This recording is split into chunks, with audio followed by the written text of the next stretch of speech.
What is up, everybody? Welcome back to the channel. My name is Jay, and if you haven't noticed, I have taken a little bit of a break. I was taking a break for the holiday. I mean, hey, that's how it goes. Thanksgiving, Black Friday, Monday, all that fun good stuff that's coming up with all those crazy sales. So I wanted to take a little bit of a break. I still did go fishing, and I'm actually still shooting some videos for you guys too, but that's not the point.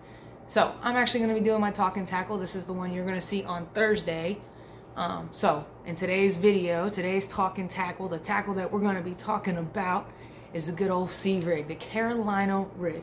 Let me see, where is it? I would just not have it handy where I want it. There we go, right here. This right here.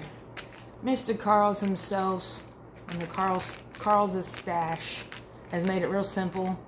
So, carolinarig, that's what we're going to be talking about.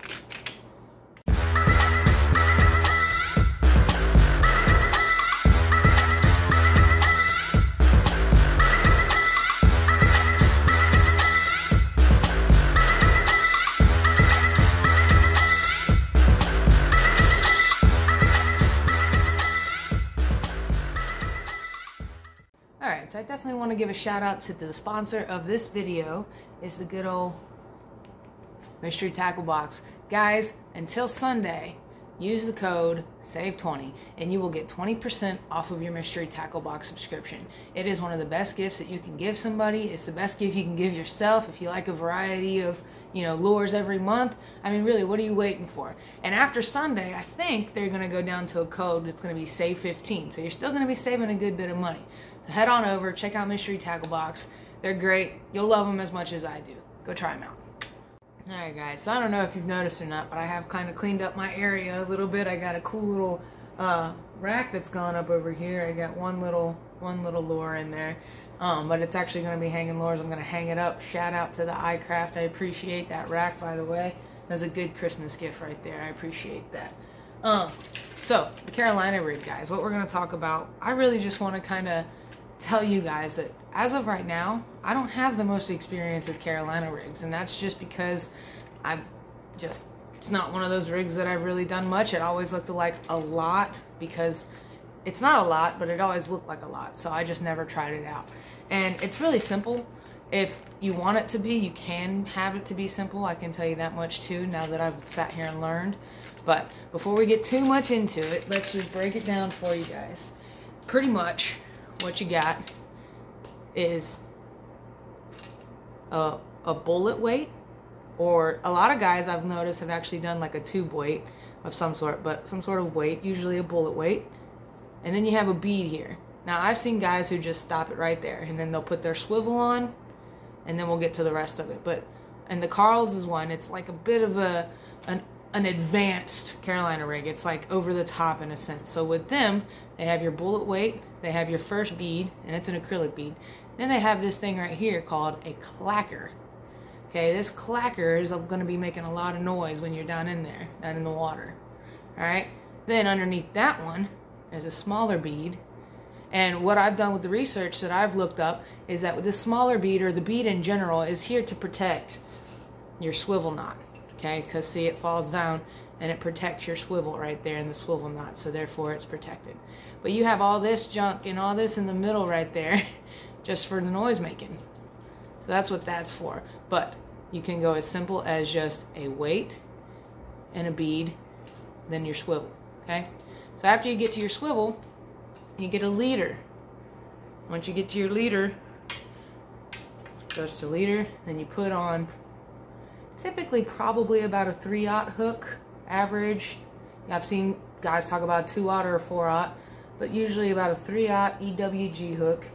And then there's so many different kinds of baits that you can use for a carolinarig. What I've done with my research, what I've noticed is that it's typically something with a slender body, like a worm, a speed worm, a trench hog, things like that. Things that have like a slender body, and if you want it to have the extra, appendages moving, then that's when you use some sort of, crawl bait or some sort of creature bait. But you want that slender body, it seems like, most of the time. When it comes to the line setup with a sea rig, is what people call it too, by the way. Carolinarig is also referred to as the sea rig. when it comes to the setup, here's where I messed up. I used, and I wasn't sure. In my head, truthfully, when I went out there and I first used it, before I watched any videos, I just saw the actual, I got the little kit and I was like, okay, cool. I'm gonna put it on there. And I thought in my head, and I don't know if this is because I'm dyslexic or not, but my process was, it's kind of like the drop shot, right? And I know a lot of people probably just went, no. But with my thought process was, you're putting your bait in the where, you know, the zone where the fish are so they can eat it. That's what you want to do with it. So my instinct was to put your leader as fluorocarbon. And after I watched some videos, I find that may not be the best option. I've seen some other this is where I'm torn. I've seen two kinds of videos. I've seen videos where underneath pond water and like lake water, so in an actual pond, the underwater footage that I saw, you know, somebody did their leader as mono, and you see it kind of floating a little bit back. And then I saw underwater footage of just the pool, so there's nothing in the way. It's just a flat bottom. And it didn't make a difference if it was fluorocarbon or monofilament for a leader. And the reason why people are saying to use monofilament as your leader is because it floats more and it has more buoyancy. And the point is the weight that you have, you want to use as heavy as a weight as you can get away with. So on mine, the brass that comes in that little Carl's kit is a 1/2 ounce. Now I might go a little bit higher when I start trying it a little bit more. I'm going to test that out.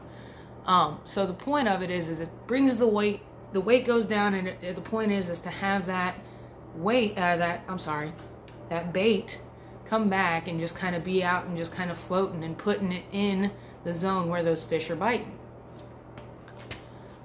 The underwater footage that I saw on some, it looked like the monofilament made a difference. But then again, like I said, when there was nothing there and it was just a pool bottom, it didn't seem to make a difference at all. So I wonder if the rocks in the bottom is actually what makes the difference. Now, what I'm gonna do, now that I've sat here and I thought about it, and you've heard it here first, if you've heard it anywhere, because I have not heard of it yet, and I've done some research on this video at this point, I've done some research on this rig at this point. I'm going to do a fluorocarbon main line, is what I'm gonna try it on, and then I'm gonna use a lighter as in probably like 12 to 15 pounds, somewhere in there, braid. Because when I saw that there wasn't much difference in fluorocarbon and monofilament as your leader, the whole point is to have it floating. Braid floats better than monofilament. So I'm going to use a braid leader, and we're going to see what happens with that. I wonder if it's going to make a difference. But you heard it here first if you haven't heard it yet, because I haven't heard it. So if you see some pro out there using it and trying it there, this is the vid, check the date, make sure, you know, because I probably put the video out first. No, I'm just kidding. I don't know though. I haven't heard of anybody doing that yet. So that's what I'm going to do next. I have it set up on a polymer, like a hybrid line. I can't think of what that word is, and you're probably saying it right now, but it's not fluorocarbon or monofilament. It's a hybrid right there in the middle. And then I have a fluorocarbon leader. That's where I feel like I've messed up using this rig so far. Maybe not. There are a lot of guys out there that say that they use this rig and they use fluorocarbon and they still get hooked up with it. I think it actually depends on the time of year. I think it also depends on, you know, the setting and, you know, what you got going on in the water itself. And I think it also depends on where the bass are, if they're suspended or not. Because that always makes a difference with how long your leader actually is. So I think, you know, with the line itself, it's going to make a difference on which line to use for your leader because of what action you're looking for. If you're looking for it to be still or closer to the ground, fluorocarbon might be your way to go. But if you're trying to get it to float up a little bit more, where they're going to be doing soon, they're going to be in that suspended area, I feel like braid might be the option. Fluorocarbon braid kind of does this little option maybe. That's what I'm visioning in my mind. So I'm going to do that and see what happens there. The whole point is, though, is to have the weight down and then have a leader. The leader itself, the length varies. It's going to be somewhere between 18 inches to 3 feet. That's the most common that I see people doing it. I've heard of other people doing it longer. It really is going to depend on the depths that you're trying to fish and where you're suspended, you know, if your bass are suspended, and where are the bass themselves. So pretty similar to that of a drop shot. You're really thinking about, you know, the length of leader is really going to depend on where the bass actually are, right? If you're fishing deeper or if you're fishing shallow. If you're fishing shallower, your leader is going to be shorter. If you're fishing deeper, you know, make your leader lengthier. Is that a word? Longer.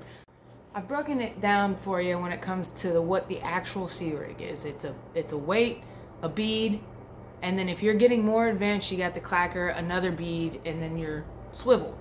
And you want to check your swivel too, guys. I've learned just recently, and I know this is such a rookie thing to say, and I don't mind admitting it, I did not know that swivels had like a certain pound of weight that they could withstand, like a line does. Like, so make sure you got the right swivels and that they, you know, can hold and withstand a good amount of weight or whatever. I guess you want something that's small enough so that it's, you know, finessey, because it is a finesse style. I didn't mention that earlier. So the Carolina rig is a finesse style fishing rig.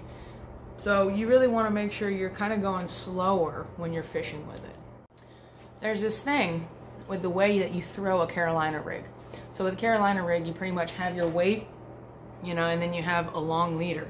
When you have that long leader, the trick is it's called a lasso cast. So essentially, instead of what you'll see a lot of guys do, and this is where I have made my mistake, guys and gals, this is where I've made my mistake personally, is I'll take it, and I didn't know this until I did some research. And I just went out and just took it out of the package, put it on there, and I said, cool, I got this. And you take it out and you do like a normal cast, and you do it like a sidearm in that sense, and you gonna, you know what I mean? Don't do that. And that apparently is a big mistake, and that is why when a lot of times when you're throwing the Carolina rig, you're gonna get a backlash because you're throwing it wrong.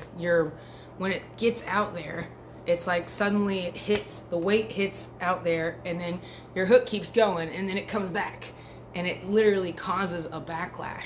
And if you've ever thrown a Carolina rig, then you know what I'm talking about. If you haven't, try it if you really want to get backlash and figure it out. If not, skip that part and do exactly what I'm about to say now.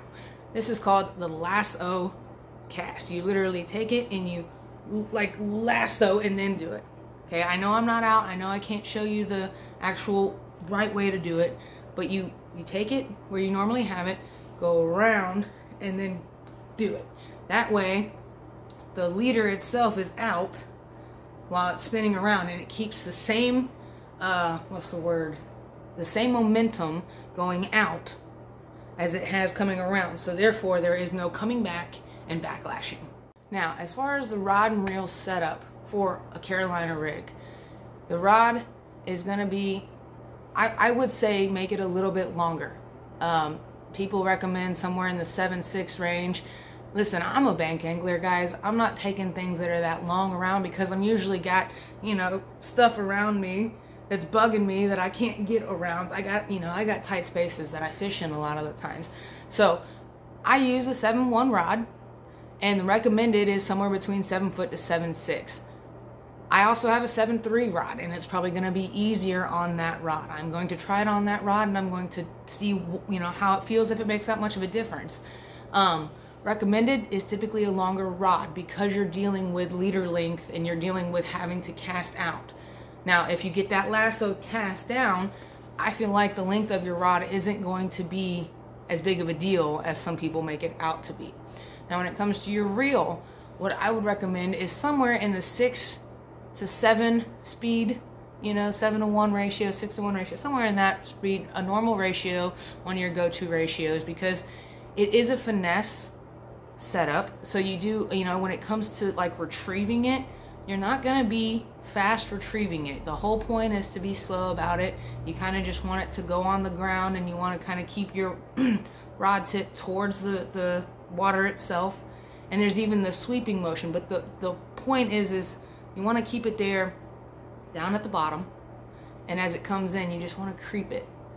You know, you want to kind of keep it to where it's just moving. And then with the sweeping motion, it's kind of, it comes through and then you sweep up. So you do this. So under the water it goes, kind of thing. Those are the biggest retrieves. It's a slow retrieval. It's not a fast way of fishing. It is an old school technique that has definitely gone under the radar lately. I don't know what's been going on with it. I don't know why, but a lot of the great anglers that are out there still use it to this day and recommend it, so I don't know why there aren't more people out there using it. The biggest thing to take away from this video is to really don't overthink this rig, guys. This kit at shopcarls.com is literally cost me like $2. If you're a Carl's member especially, it's like $2, maybe $3 if you're not a member, I'm not sure. And you get 2 setups. And with this one, you get like the whole kit and caboodle. This is like the fancy version of it. You really can just go with a weight and 1 bead, and that be it. You know, the whole point isn't to really make the attention where the weight is. You want them to see your bait. And, you know, with the clacker there, it makes noise and everything like that. I know that, like, brings attention to it, but, like, that's not the #1 point. The #1 point is for them to see your bait and have it right there in the, you know, in the spot, in the area where the fish are. I don't know what you want to call that. I can't think of it. My brain's not wanting to work properly. When you see a lot of guys talking about the carolinarig, sometimes they'll get specific about the kind of beads to use. You'll get the guys that'll say use glass beads, use metal beads, or use acrylic beads. I'm not quite sure what the point of the beads are besides making noise, and I know that's a thing, but like I also want to like understand you want them to pay attention to where your bait is, and if your bait is hanging out 18 inches behind where the noise is coming from, I wonder if the bass are more paying attention to where the weight in the clacker and everything is versus where your actual bait is. So I'm not sure. I'm actually pretty tempted at this point to kind of dial it down a little. I'm gonna do probably a heavier weight. Remember to get away with as heavy as a weight as you can, because that's the whole point, is you want it to get down there and then you have the floating action. I feel like the heavier and then the more floating action that you can get to have it in, you know, right in that area where the bass are. And I feel like where the weight in that bead are, the bead initially is there to protect your swivel knot. I don't know if it was ever really put there to make noise. So I don't know, because then maybe would the bass actually pick that up by mistake, and you know there's no hookup ratio where there's a weight because there's no hook there. Wonder if there's like a secret hook we can finally put there. Maybe they'll pick that up. Then we'd figure out how much they actually pick up where the weight is versus where the bait is. I don't know, guys. I'm still learning a lot about the carolinarig. Like I said, I've done a lot of research recently. I'm really liking it because it is a finesse style. We're getting into that colder weather, so it's actually going to be pretty applicable to the water that I'm fishing here soon. I am going to really rethink how I'm going to set it up because of the videos and the blogs and all that fun stuff that I've researched. So I'm going to go fluorocarbon, probably somewhere between 15, 17 pound fluorocarbon, and then I'm going to dial it down with the leader to a braid, probably, I don't know, maybe a 12-pound braid, something like that. And I wonder if that's going to make a difference. And I do think that braid, it floats way more than anything else that you throw in the water as far as line's concerned. So I really wonder if the braid's going to be the secret there. So I mentioned it a little bit earlier, but I didn't really go into detail about the hook that you actually want to use after you've gotten your leader and what you want to use. That's really going to depend on the size bait that you're using and what you're using, I guess. Most commonly used I've seen is going to be somewhere between like a 3/0 or a 4/0 EWG hook. I have seen guys use the hammer hooks more too. That's something else depending on what bait that they're using. But usually speaking, you're talking about maybe a 3/0 or a 4/0 EWG hook. I'm going to be ranging somewhere in there, maybe even down to a 2/0, depending on the actual bass that I'm fishing for, or the actual water I'm fishing on, because I fish a lot of ponds. So where I fish, I tend to dial it down more because it's a smaller body of water. They tend to be eating on smaller things as far as, you know, what they're eating. The fish and the crawfish, they all tend to be a little bit smaller on the bodies of water that I'm fishing. So that's something to think about. Always consider the size of the bait that you're fishing on and use the appropriate size hook. Now, as far as the bait that you actually use I touched on it a little bit earlier, but we'll actually go a little bit more in depth on that one.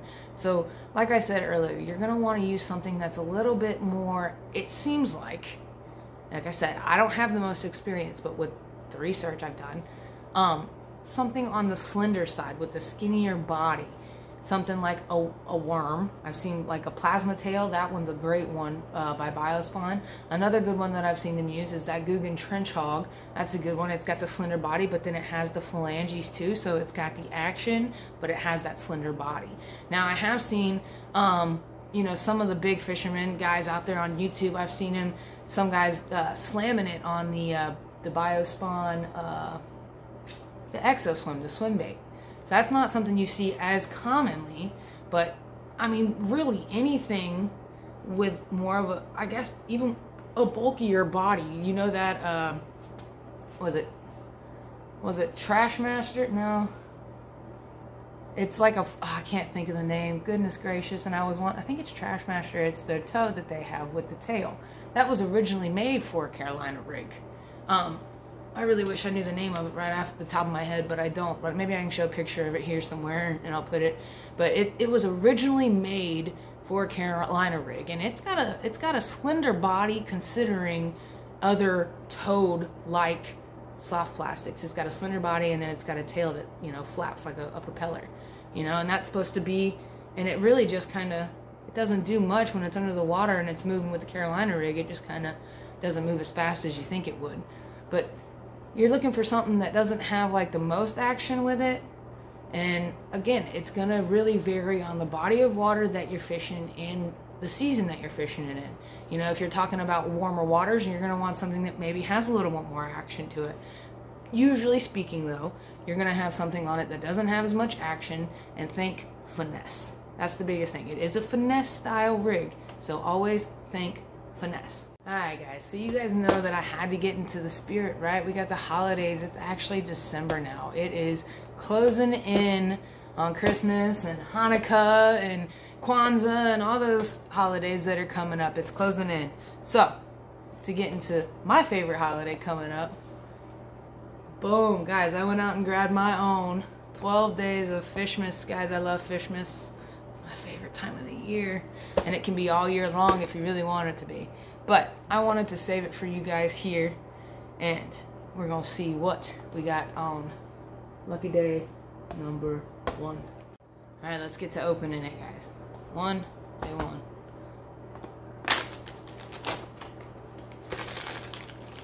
Oh, what do we got? What do we got? 2 Yoto worms. Looks like they're in that watermelon red. It's what it looks like from here. My lighting's not the best. It looks like that watermelon red color though. That's a good color. I'm not mad. We're gonna go out and try it. Woo!